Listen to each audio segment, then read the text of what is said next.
আগামীকাল 25শে মার্চ 2026-এর জন্য মার্কেট বিশ্লেষণ। প্রথমে দেখব ডিএসসিএক্স আজ 68 পয়েন্ট মাইনাস, 492 কোটি টার্নওভার। এর মধ্যে ছিল 15 কোটি ব্লক মার্কেট ট্রানজ্যাকশন।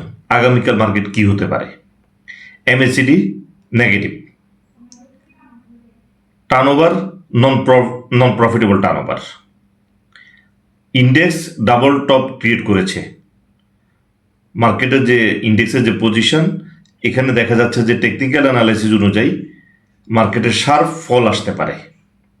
মার্কেটের ভালোর দিকে যে জিনিসটা রয়েছে, সেখানে মিউচুয়াল ফান্ডের মুভমেন্ট আসতে পারে।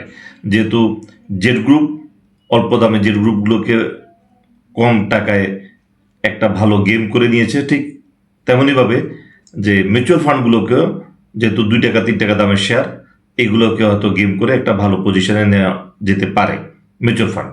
তবে এখানে অবশ্যই মার্কেটে একটু দেখে শুনে এন্ট্রি দিতে হবে, কারণ হলো এমএসিডির যে পজিশন একেবারেই নেগেটিভ এবং 492 কোটি টার্নওভার, এটা একটা নন প্রফিটেবল টার্নওভার। এবং মার্কেটের যে পজিশন, এই পজিশনে হলো শার্প ফল হওয়ার সম্ভাবনা রয়েছে। তো যার কারণে আমাদেরকে যেটা করতে হবে, যেটা হলো যে যেহেতু শার্প ফল হওয়ার সম্ভাবনা রয়েছে মার্কেটে, সেক্ষেত্রে দেখে শুনে এন্ট্রি দেওয়া উচিত। কারণ আজকে যে শেয়ারটা বাড়বে, আগামীকাল সেটার মুভমেন্ট নাও থাকতে পারে। শার্প ফলের সময় এরকম দেখা যাবে, যেটা হলো আজকে একদিন শেয়ার বাড়বে, পরের দিন সেটার প্রাইস ধরে রাখতে পারবে না। সেই ক্ষেত্রে জেড গ্রুপ হোক, মিউচুয়াল ফান্ড হোক, যে কোনো শেয়ারই হোক, যেগুলোর ভলিউম সব প্রাইস হচ্ছে, এখন হইতে পারে যে মনে হতে পারে যে এখানে প্রাইজিং হবে, কিন্তু যেহেতু শার্প ফল যদি মার্কেটে যদি আসে, সেক্ষেত্রে দেখা যাবে যে প্রাইস ধরে রাখতে পারবে না। সেক্ষেত্রে দেখে শুনে এন্ট্রি দেওয়া উচিত, যাতে আমাদের মার্কেটে যাতে আমাদের টাকাটা ব্লক না হয়, অর্থাৎ লসে যাতে পোর্টফোলিওতে শেয়ার ধরে রাখতে না হয়।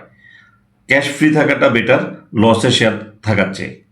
তো মার্কেটে শার্প ফল আসতে পারে টেকনিক্যাল অ্যানালাইসিস অনুযায়ী, এবং মার্কেটের ভালো দিকের হয়তো মিউচুয়াল ফান্ডগুলোর মুভমেন্ট হয়ে যেতে পারে, এবং জেড গ্রুপও এখানে আরও কন্টিনিউ করতে পারে।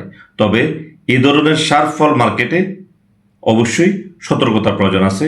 অর্থাৎ আজকের প্রাইজিং হবে, দেখা যাবে যে আগামীকাল সেটা প্রাইস ধরে রাখতে পারবে না, যেটা মার্কেটের পোর্টফোলিওর জন্য যেটা বিপজ্জনক। তো আজকের আলোচনা এই পর্যন্ত। ধন্যবাদ।